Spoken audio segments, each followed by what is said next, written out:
Good morning guys. Today is Sunday.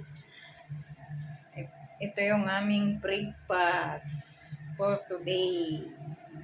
We have chocolate and warm water. Inumin ni Bida yan kasi ako nakainom na pagkagising. Akin yan chocolate. And 3 sliced bread. Dalawa kay Bida, isa sa akin. At prutas, mango, orange, strawberry apple, and mango. Kasi mura ang mangga dito, kaya sinasamantala ko lagi ako may mangga. Kasi mura pa ang mangga.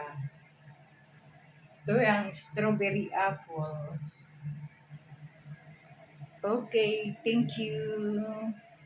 Bye-bye everyone.